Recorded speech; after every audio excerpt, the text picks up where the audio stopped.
Welcome to Butcher Block Horror Podcast, where we exhume horror movies from the past and cut into what makes them so delectable. I'm Kaine. I am JD. And I am Joe. And today we're going to be throwing The Beyond. The Beyond, a.k.a. Seven Doors of Death. Onto the slab and carving up our favorite portions to force feed to you, our unwitting victims. If you enjoy the taste of these feasts of fright, then give us a like and subscribe. Be sure to click the bell. Consider taking a look at our website. We give you brainworms.com. This makes it easy for you to become a patron. It's true. So go to our Patreon and throw money at us. We promise it's not a bottomless pit that will get you nothing.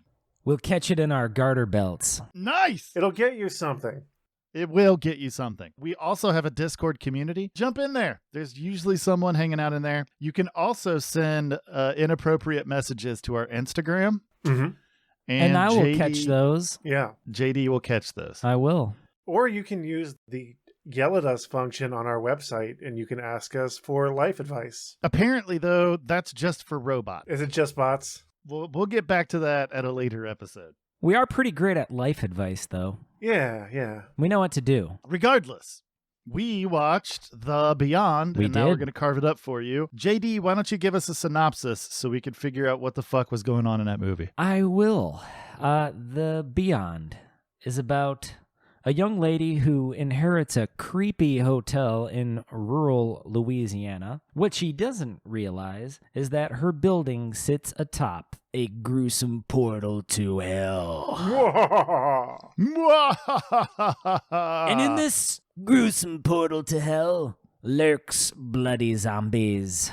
And oozy zombies. Very, very oozy, And gelatinous. slimy zombies. Yeah. A lot of good Gooey. moisture in this movie. Yeah. Do you think it's because it was in Louisiana? It's notoriously humid there. It's true. Yeah, that's a strong possibility. Yeah. If you like your horror movies drippy and gooey and moist, this was a good one. Yeah. Lucille Fulci's good for that. Very good. Very, very good for it. So yeah, the film was released April 29th of 1981 That's almost my birthday. with a runtime of 87 minutes. And it has several alternate titles that include Seven Doors of Death, The Afterlife, and then a group of Italian words that translate to, and you will live in terror. The film had a budget of $400,000, and it grossed a similar figure in return at the box office. It was more of a straight-to-video type of deal, but it did premiere in some theaters for a time. Very bizarre movie. I love it. Yeah. Pretty It's weird. One of my favorite. Yeah, it's on my list. Definitely. So, what exactly are we going to talk about in regards to Lucio Fulci? Because, we did City of the Living Dead, and we kind of covered a lot of shit about him just in general. Well, fortunately, there is a lot to talk about when considering Lucille Fulci. Oh, so are we going to dice that up? Because we're going to be covering House by the Cemetery Season 3, correct. next season. Yeah, there's a lot to say. I mean, I'm just going to dust over a few things as a refresher course, but I'm going to move on to a little bit of new subject matter that we didn't touch down on last time, and I have additional information that I'll supply for our third round with Fulci. Nice. JD, have you noticed that Kaine will do a thing where he'll ask you a question, you'll begin to answer the question, and then he'll continue to ask the question? Oh, well, it's he's living his best life, so I try not to stand in the way of that. I just... Wait, what did I do? You raise a question, it's this thing you do, and then JD or I or whoever else will go, let me respond to that, Kaine. But then you'll continue to ask the question in more detail. It's his wind-up. It's okay. We're good. We're good. So, Hey, I just want to ask real quick, since we're on there, who showed up to work on time today? Just a show of hands. Yep. JD, yeah, you were there. Kaine, Yeah. yep, I see you. You were here on time. Yeah. unnecessary. Fuck you, Joe. Unnecessary. This I is showed up eventually. better late than never. Exactly. Yeah, maybe bring up how shitty of a questioner I am before we record, Joe, so that I can fix it. I'm going to bring But up... now this all stays in. Everybody's going to know that I'm a piece of shit and you don't take your work seriously. Oh my God, why are you like this?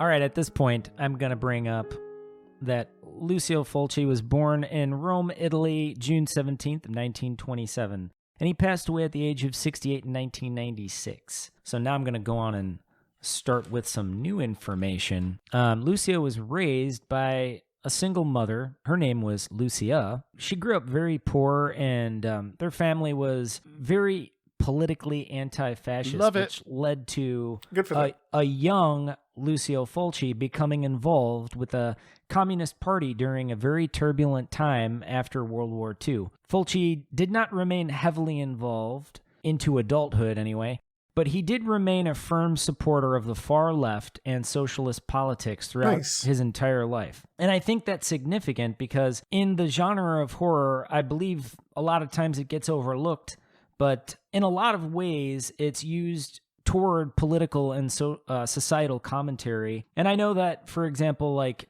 George A. Romero used zombies as a metaphor for some of the mindless consumption that ravages our culture through capitalism. Mm-hmm. And, you know, I believe in much the same manner as Romero, Fulci also used horror in a similar way. Yeah. A very socially conscious artist. Right.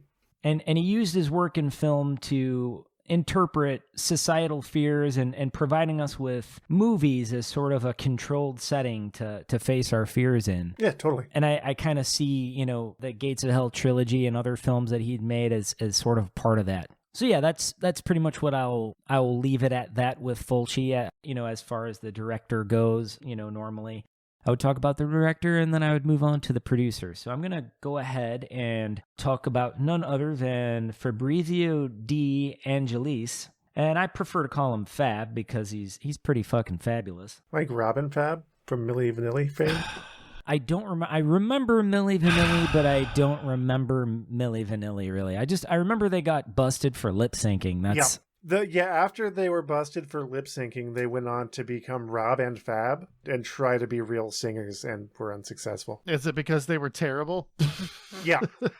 Yeah, if they needed to lip sync at one point, I doubt they were going to become amazing singers in their futures. Now, see, if this were a pop music podcast, it would be really more my niche. Oh, we'd be hitting home runs right now. We'd be all over the board, yeah. So anyway, Fab was born in Rome at a point in time, well known for his collaborations with Lucille Fulci. But he also worked with Joe D'Amato, Enzo G. Castellari, and Umberto Lenzi. They're all, you know, pretty well-known directors.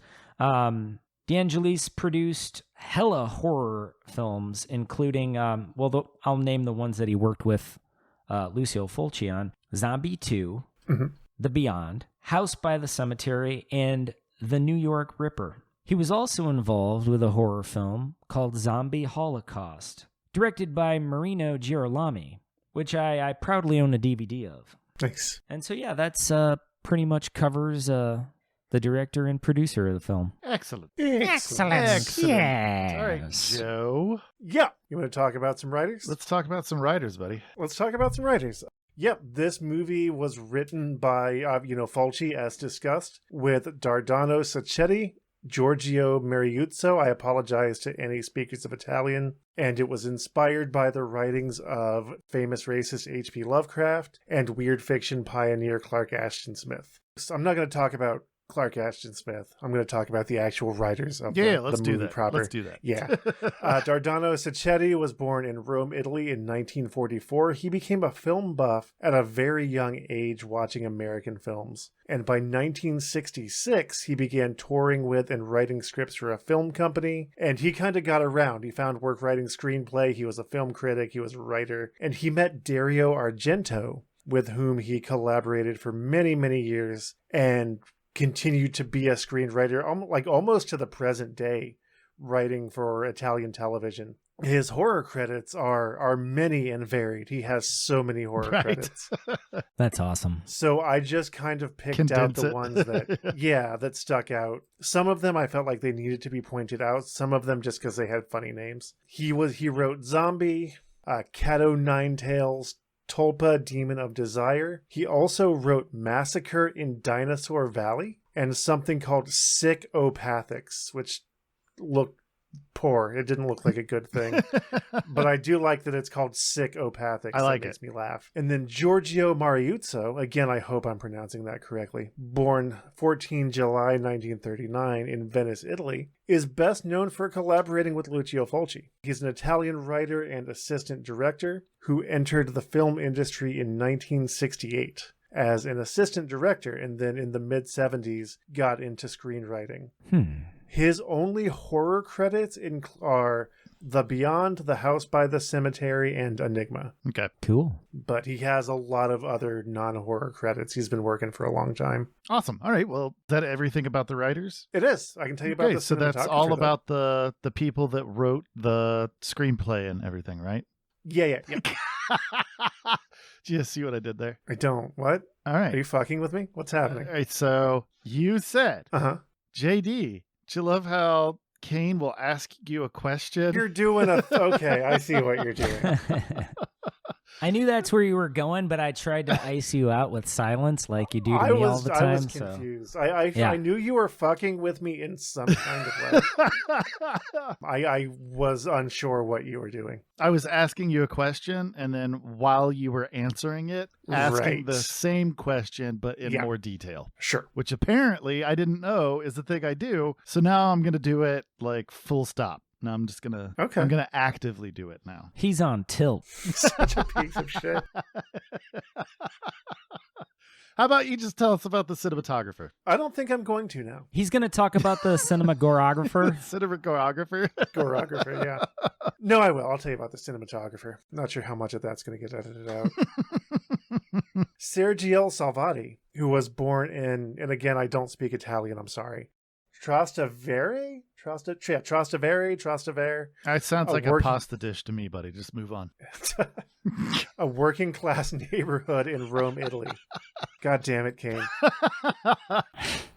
His father, Adolfo Salvati, was already a key grip in the early days of Italian cinema. And through his father's connections, he kind of got in. He started out just developing negatives in a photo lab, and later went on to get in with the film industry through those connections. He continued to work in cinema for decades. Again, it feels like a lot of these old school spaghetti western, Italian horror filmmakers just got into the industry and stayed there for fucking ever. But yeah, he continued to, he worked with Fulci and he just worked and worked and worked in the Italian film industry. But Kaine gets mad when I talk about things that aren't horror. It's true. He later went on to teach film at the famous Centro Sperimentale di Cinematografia in Rome. Cinematographer. Yeah, I don't speak Italian. I'm sorry. I did my best.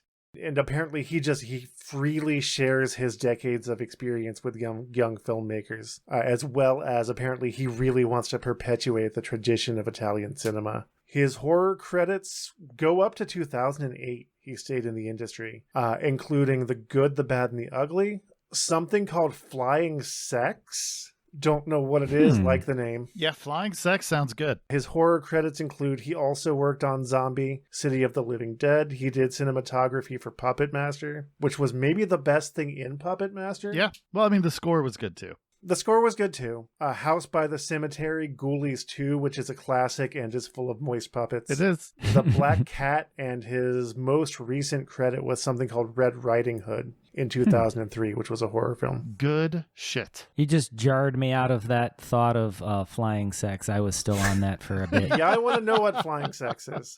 Did And you I get want you to locked show into me. that, JD? I did. I imagine like planes refueling like midair. I don't know why. No, I can see what you're talking about. Yeah. Couldn't help it. Brain does things. All right. Well, if that's everything, I guess I should move on to the actors, right? Yeah, if you want. I don't care. Excellent. All right. Well, Catriona Mccall. She was actually credited as Catherine Mccall. Talk about a bad inheritance. She played Liza Merrill. Oh, yeah. She was born in London on October 3rd, 1954. We discussed her during City of the Living Dead, so I won't go all JD on this. She had a grim outlook on life. Can I just throw that in there? There was a point in the film where I forgot the actor's name who was asking her like, oh, how did you find yourself down in New Orleans? And she was like, well, I was about to enter a failed acting career and then I inherited this property and it sort of saved me from it. I was just like, holy shit. Like, that's kind of dark. Right? Failed fashion design is what she almost failed. did. Oh, gotcha. Okay, yeah. I knew it was something, but she was expecting to fail at it, and that this inheritance sort of saved her from a life of bullshit. Mm-hmm. So she thought. Yeah.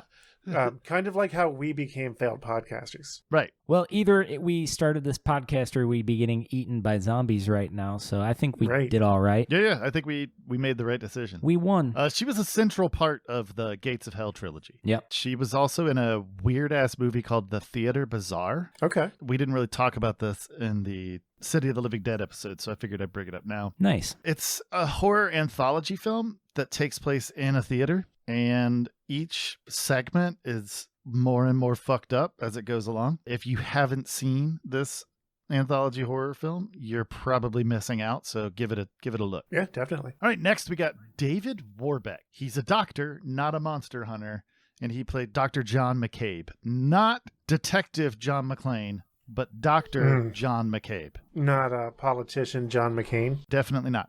He was born in Christchurch, New Zealand on November 17th, 1941. He was involved in local theater in his hometown, which led him to getting a scholarship to attend the Royal Academy of Dramatic Art in London.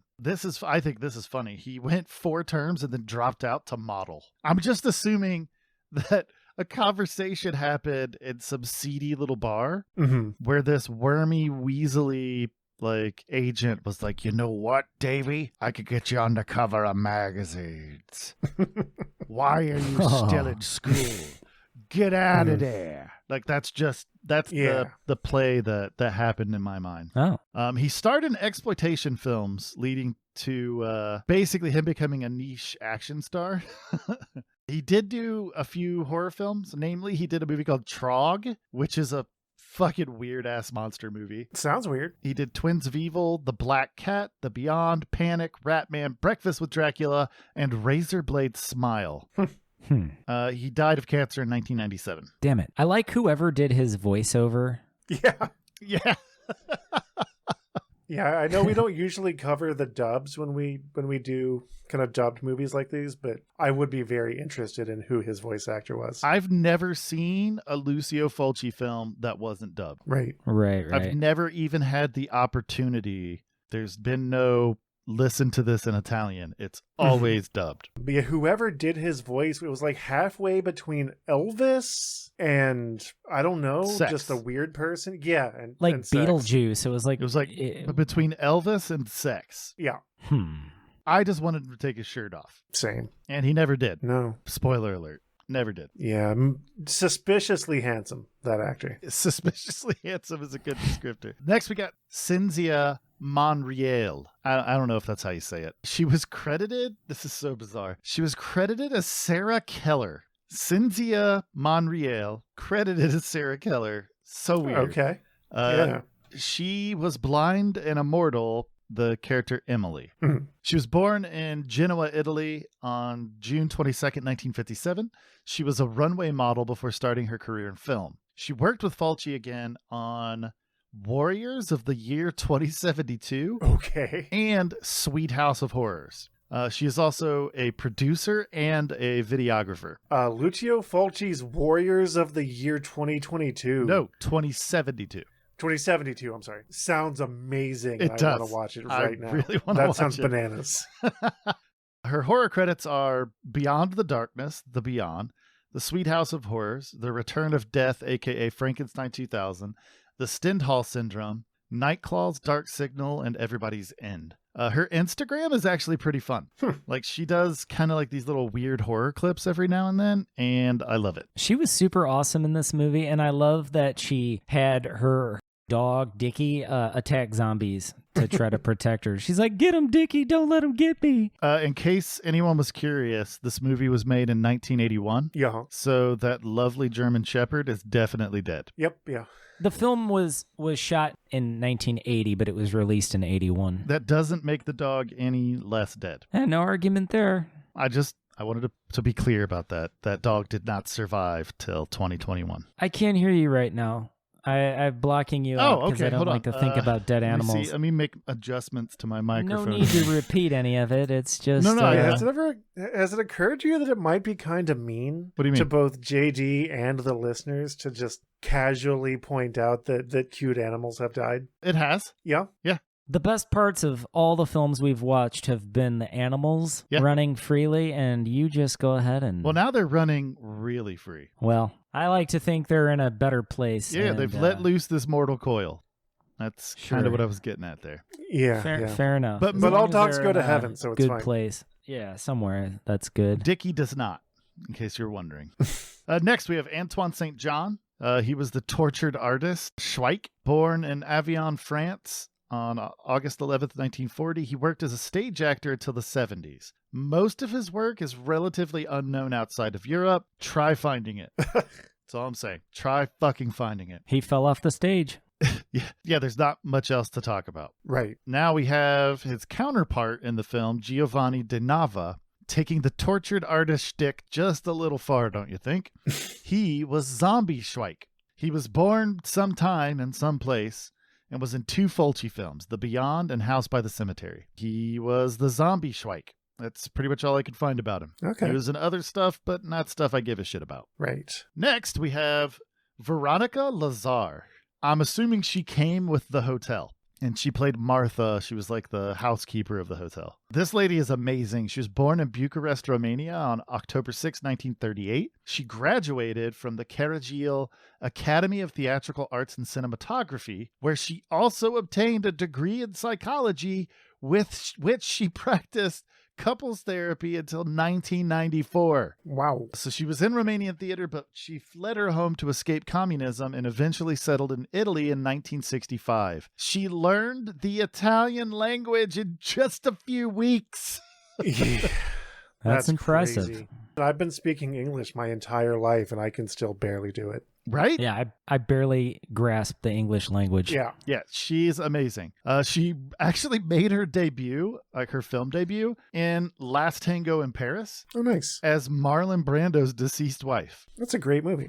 Her horror credits are Zombie, Inferno, another Dario Argento film, The Mhm. Beyond, and Stendhal Syndrome. So we got a couple of folks that were in the Stendhal Syndrome film. Yeah. Next, we got Gianpaolo Saccarola.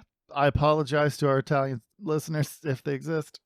He was a fucking creep. Nobody liked him. Arthur. Mhm. He was born in Venice, Italy on April 23rd, 1952 and died November 28th, 1991. His horror credits are The Beyond, Tenebrae, another Argento film, Yeah. The House by the Cemetery, You'll Die at Midnight, and a horror miniseries called Brevido Giallo, which I'm interested in finding out what's going on with that. Yeah. So some folks that were in the film, they had credits, and there was barely any information at all about them. Like Plumber Joe, for example, Yeah. who showed up as a zombie in almost every scene where zombies were attacking. Yep, Tonino Fulci, no fucking clue. Don't know where he was born. I'm assuming it was on planet Earth. It's a good thing to Laura assume. DeMarchi played Marianne. No idea. She was born in Italy on July 25th, 1936. That's all I got. There was literally zero on Larry Ray and Maria Pia Marsala. Larry Ray was Spider Eyes, and Maria Pia Marsala was the little girl. Yeah.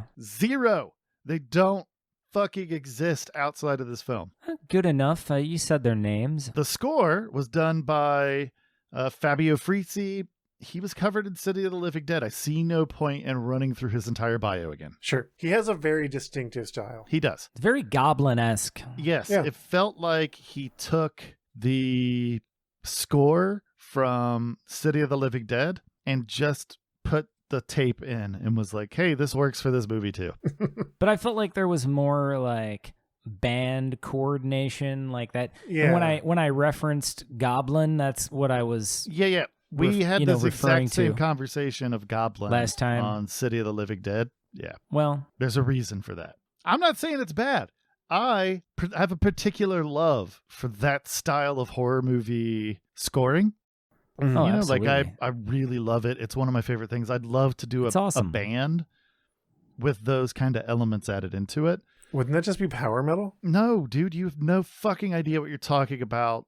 You're like a child that Oh my walks God. into the room. You could totally hear the influence of those kinds of compositions on what would be. They love their metal. piccolo snare.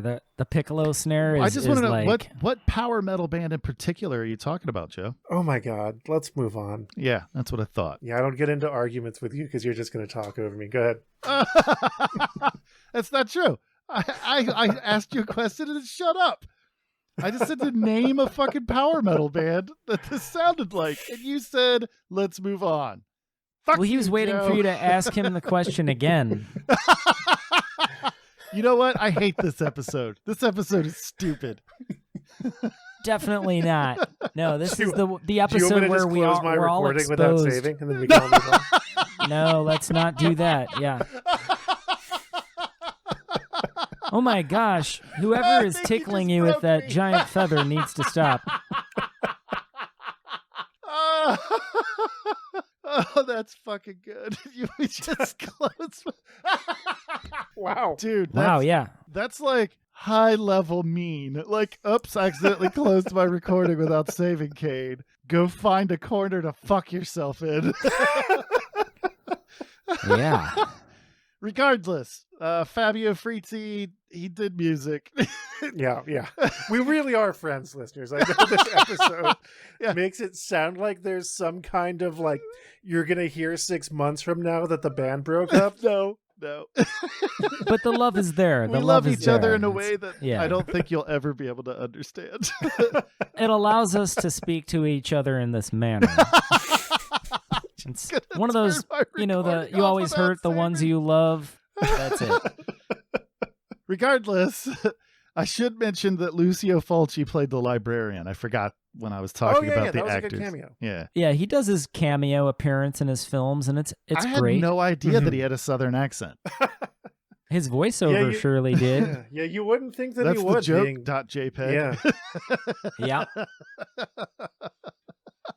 Fuck it. I was JD, tell us about the special effects. You don't need me for. I did my bit. No, I'm gonna you go. didn't. You're stuck because you got to talk about your personal experience with the movie. God fucking damn it. And you need to remind the listeners to click the bell after I conveniently leave it out at the end of the call to action. I mean, after I say something in a creepy voice. Yeah. So yeah, there were.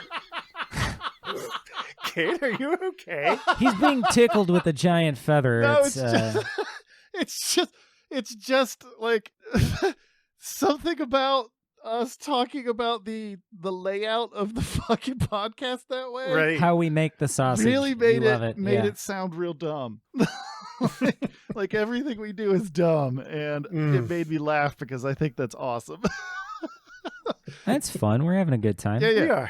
So yeah, there's a few special effects people I will mention. One of which was Gianetto De Rossi, and he is credited as the special effects designer. Did a lot of the prosthetic mouthpiece during the spider attack. Those prosthetics were so good. Excellent special effects in this film. I have to say, nice use of gore. Oh, so good. An alarming amount of goo and blood and really And bubbly tissue. several attacks on the eyeball. And a face getting taken apart like a birthday cake. Yeah. Yep. Yeah, that face got fucking shredded. It was so good. And that's Marcel Mirabella, right? Who played Avery, You mean Larry Ray? the character Avery, who got attacked by spiders. I Larry Ray. forget. His name was Larry. Oh, okay. Well, anyway, yeah, there was a little bit of a coordination there between the actor's dentist and Gianetto De Rossi, who, and like I said, made this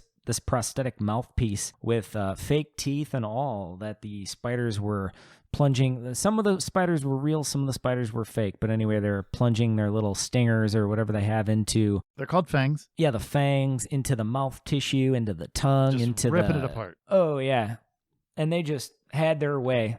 The most inefficient assassins hell could send. Unless your goal is to cause terror, then incredibly efficient. And they were prolific terrorists, these spiders were. All I'm saying is that if he hadn't been knocked off the ladder, those spiders, not going to get him. Yeah, so that was an unfortunate fall.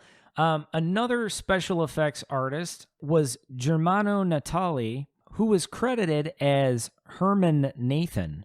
His work spans 4 decades, beginning in the 70s, with his first special effects credit in horror, which was Profondo Rosso, which in the English translation is Deep Red. That's a Dario Argento film that came out in 1975. Natali then worked on Suspiria in 1977, Inferno in 1980, The Beyond in 81, and that was pretty much his last true horror credit. One of the things that I'd love to get into is there's also I could mention the the lenses worn by the actors that made them look blind. Those were actually like glass contact lenses that were hand painted, and they were noted to be very uncomfortable by the actors that wore them. Y'all bet. Yeah, it was like almost like being tortured. So Gianetto De Rossi was sort of responsible for taking the lenses out and putting them back in, and obviously sterilizing them before putting them back in, but just a lot of that going on the set, and just a ton of preparation, and man, that was a kick-ass special effects for The Beyond. Anyway, there's another aspect of the film that I'd love to talk about, just the location. It was filmed primarily in the city of New Orleans, which I'm going to go ahead and just gush about for a few moments, so please bear with me. In New Orleans proper, and I'm just going to give a little context here to the words used when I was researching, and I looked at Wikipedia as one of my references, and they called the filming area Vieux Carré, which translates in French to the Old Square, which most of us know as the French Quarter. So there were a bunch of scenes in the film that took place in the French Quarter. And they also shot a few of the scenes on the campus of what was known as Dillard University, founded in 1930, which is a private, historically black university in New Orleans. And it dates all the way back to the 1860s, which I thought was pretty cool. They also filmed in the surrounding cities of Metairie, Monroe, and Madisonville.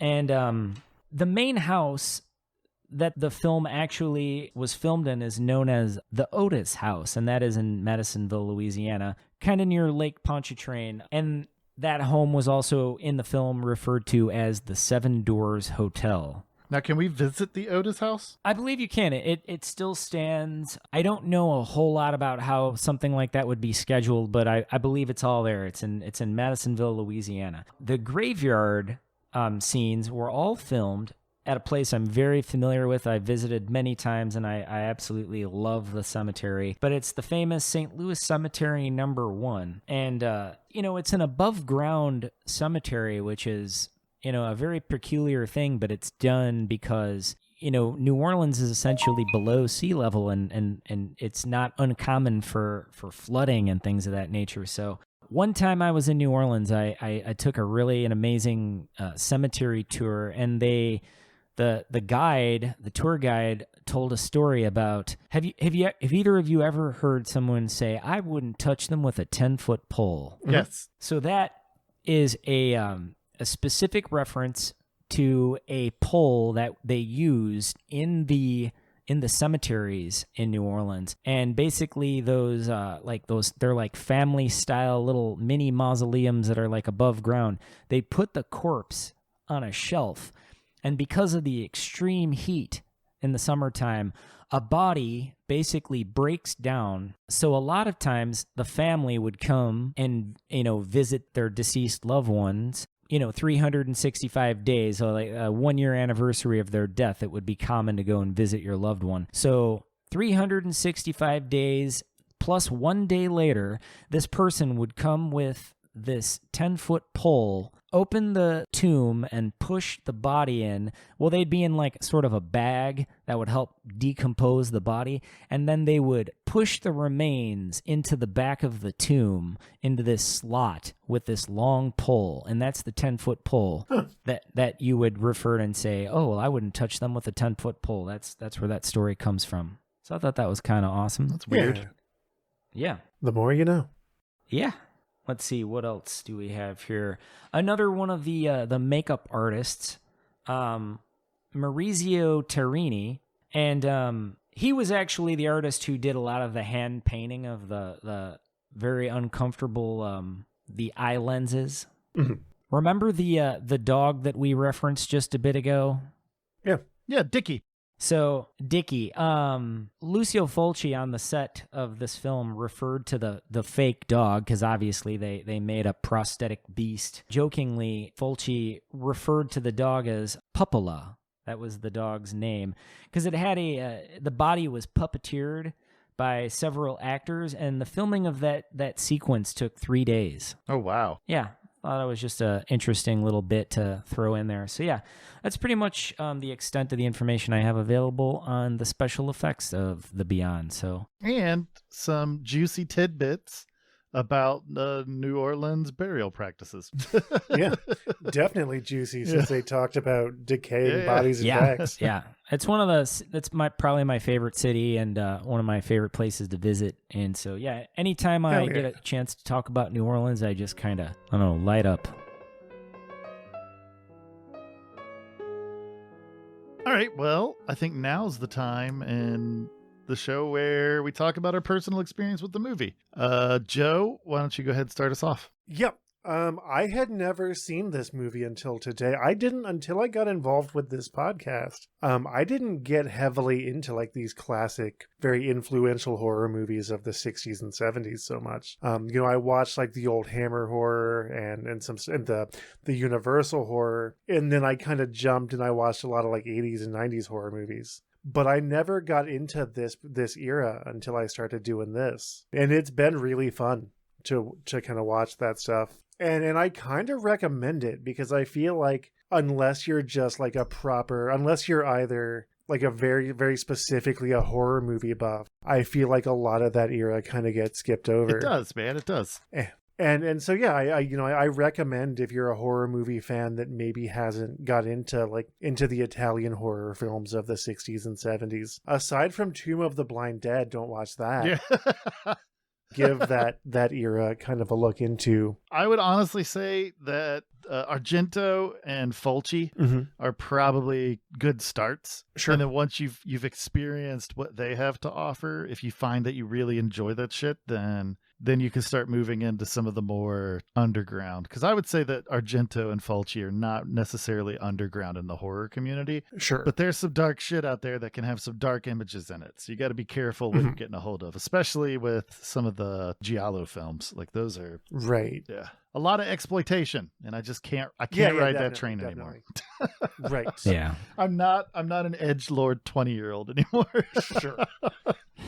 The movie didn't really raise any questions. Like, it's a pretty straightforward horror movie in terms of like what it's bringing to the table. But yeah, honestly, just check out those movies. I don't know. Yeah. That's all I got. I mean, that works. All right. JD, do you want to tell us about your personal experience with the movie? Yeah, I'm a longtime fan of The Beyond. I actually remember purchasing a DVD, and it was titled Seven Doors of Death. That was my introduction. I wasn't at the time aware of the fact that it had alternate titles, and later learned that there are many alternate titles that I named. Yeah. Which is surprising. But anyway, yeah, just I remember bringing the DVD home and just being super excited and being like very, very curious about it. I was probably in my late teens, and yeah, just seeing the film for the first time, I probably will never forget how gory and just juicy, and I mean... I still am in shock of how awesome Fulci's vision, kind of comes to life in a lot of these movies. We mentioned this earlier, but he's not afraid of using live insects. In a lot of his films, it's common to see some type of creature attacking a human and just shredding the body. And I think everybody remembers the fans of maggots. Yeah, they got... Oh, yeah, that was actually something I was going to point out, and then I forgot, and it went out of my head. These directors just seem to like hurting their actors. Yeah, they're very okay with putting them through some discomforts. Yeah. And like, I think maybe, because now we have like actors unions and things, like, I think maybe it's a little harder to get away with putting an actor through the kind of shit that these old school horror directors subjected their cast and crew to. If you think of it, though, it makes their performance more genuine. I suppose if you're I don't disagree. in a great deal of discomfort, your torment will reflect in that, throughout the film. So you can tell that a lot of these characters that, were just tormented, essentially. So yeah, that's pretty much where I'm at. Very enjoyable watching this again with you two gentlemen. This is one of those films I seem to digest every couple years. I throw it on because I always just need to remind myself of this type of gore. It doesn't exist in all films, so it's refreshing. No, it doesn't. Yeah. It is refreshing. Yep. Yeah. Or it's badly computer generated. Exactly. now. Right. So yeah, Kaine, how about you share your... I saw this film years ago after getting introduced to Fulci. I kind of just devoured all of the stuff that I could find of his. It's fantastic. Like his use of effects, just the amount of oozy, bubbly, bleedy. The opening scene with the guys getting beat with a chain, like the rips and tears in his tissue are they're so good. Oozing gashes. Yeah, and then he gets nailed to a wall, and that's also awesome. But then you look at things like the Veronica Lazar, her character Martha, when she gets rammed onto that spike and her eyeball pops out. Like that was the same nail, wasn't it? One of the same nails? No. No. That was just me wishful thinking. Sorry to interrupt. No. Do you think they were 9-inch nails? They were quite long. Let's try to get Kaine a little closer to his explanation. Yeah, well, what I was just going to say is that at some point we'll probably cover zombie and whatnot. I know next season we're going to do The House by the Cemetery, but we're definitely going to throw zombie on because that has probably my favorite Fulci kill ever. I'm not going to disclose what it is now, but his use of camera angles to make the kills look real. Oh, yeah. Really makes me happy and uncomfortable. Oh, yeah. This movie had a lot of the cinematography really sells the point home. There's like a scene where Liza is walking in like the basement on these two boards, and the cinematographer makes it seem like you could fall over at any time, and it was really uncomfortable, and I loved that. I thought that was great. Yeah, I love the POV moment during the spider attack where you're seeing through the victim's eyes. You could see the little spider legs. Yeah, the spider. Yeah. That was excellent. I love stuff like that. I mean, that whole spider scene was just great. It really was. It was really good. Like even the fake spiders that are kind of scattered amongst the real spiders were just really fun to watch. I think those might have been rosehair tarantulas, like the real spiders. Those were much larger than when we say spider. Like that was a tarantula. These are, if just painting a picture here for our listeners, like hand-sized. They were big. They were like the size of puppies. They were the size of small Yorkshire Terriers. Yeah, and they were doing their thing. They were going to work.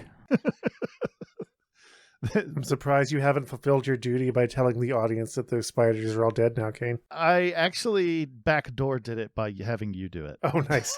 Did you just like inception the idea into my mind? No, I just purposefully let it out, forcing you to say it. Well, that was very manipulative of you. Yeah. But yeah, that's my personal... I don't have anything to throw into the ether. I don't have any questions. Lucille Fulchi answers those questions for me. Check this movie out. It's good. Yeah, I think we're all just kind of mum's the word at the moment because we're all just still in shock. It is it's such a good movie. Shock value type of film. It really is.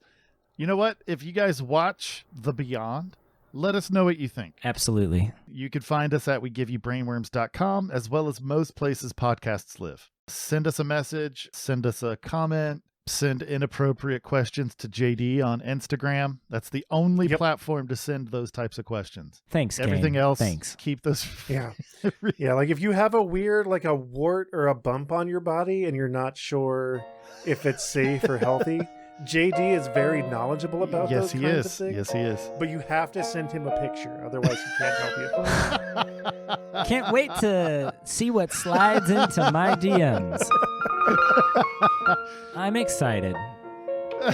We warn you against forgetting to like, follow, and subscribe on YouTube. And click the bell. Do it.